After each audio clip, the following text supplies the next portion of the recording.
So this is such a great question, and a big thank you to the viewer who asked this.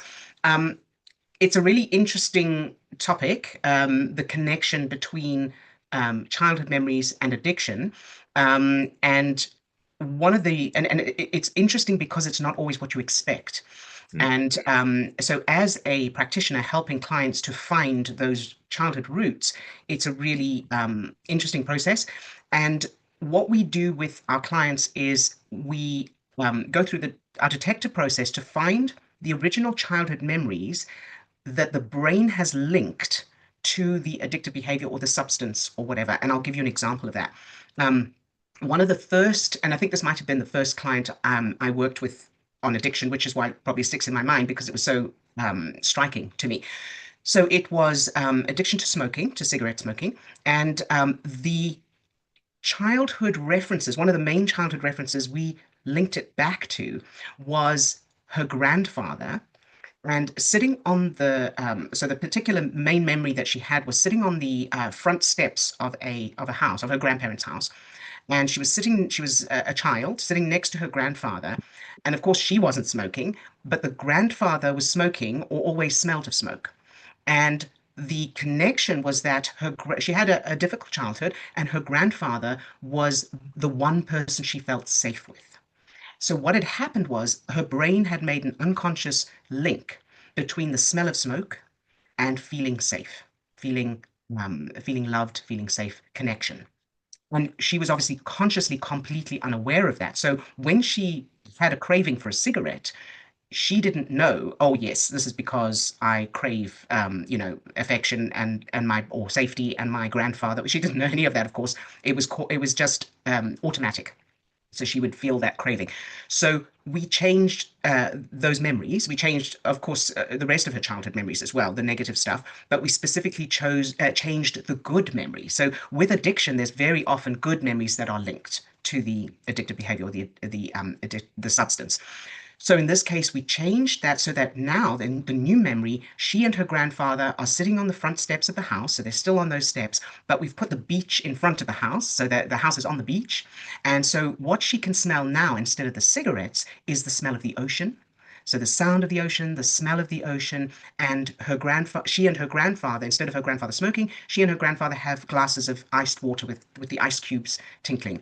So that's the scene we created to replace the old memory, so that now, but it's combined with the rest of her childhood also being, so that her grandfather, she's still got that strong connection with him, but he's not the only one anymore. She is loved by her parents and she feels safe all the time. So there's no longer a need to seek that feeling of security and safety and connection that is linked to the smell of cigarettes.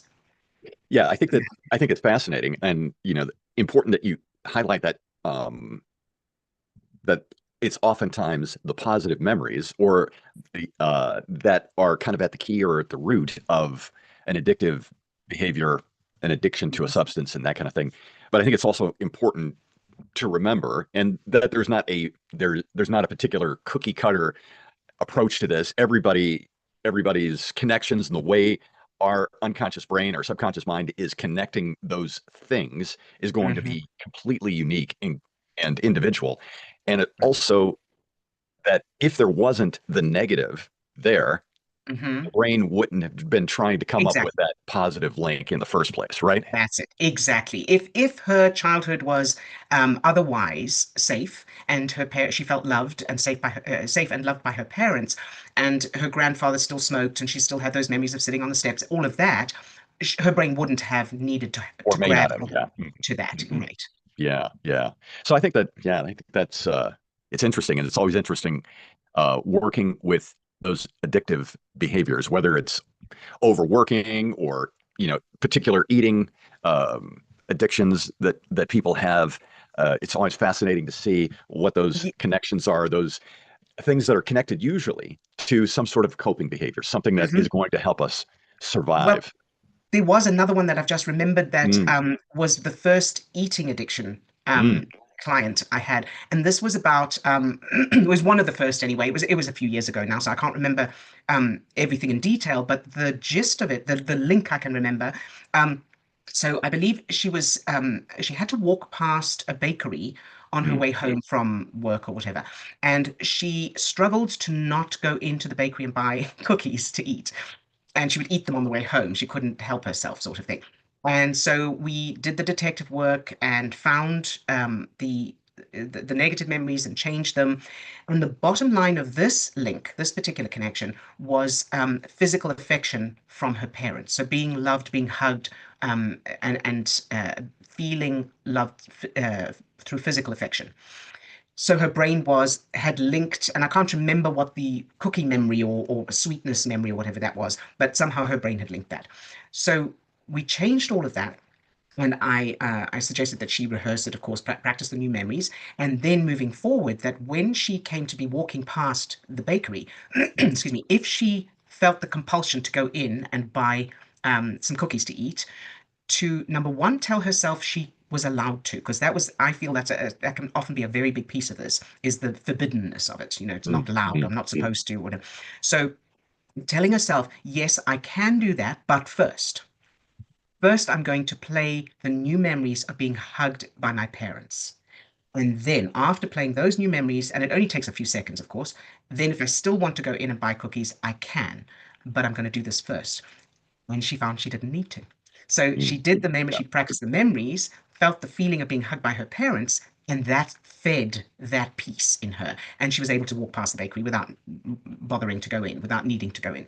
So the the compulsion to buy the cookies was replaced by with love from her parents, which is what, of course, all children need. That is the thing that you really need, and the cookies was just a substitute for that.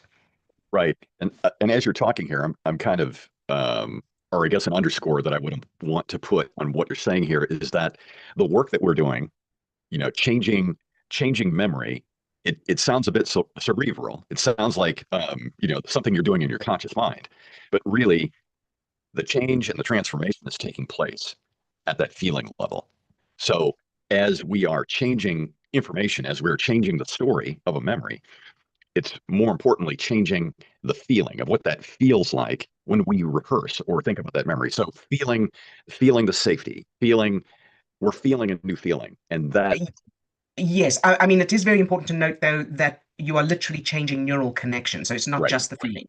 This is literally changing the neural networks that are firing. And the yeah, result of those neural networks, of those new neural connections, is the triggering of different chemicals, which then creates the feelings. Yes. So you're aiming for the feelings, definitely. When you practice a new memory, I think the sort of your point is that you need to make sure that you are experiencing or you're feeling the new good emotions, because right, that's the key part of it. But I just want to be clear that this is physical, different absolutely. And pattern of I neurons connecting. yeah, I recognize I might be wandering a little too far away from the question, but it's just that notion that, or the distinction between this being just purely cognitive type of work, like rethinking something or thinking Hmm. something in a different way, that it's both and, it's using the cognitive bit in order to create a new feeling Yeah. sensation, a new neurochemical Right. sensation.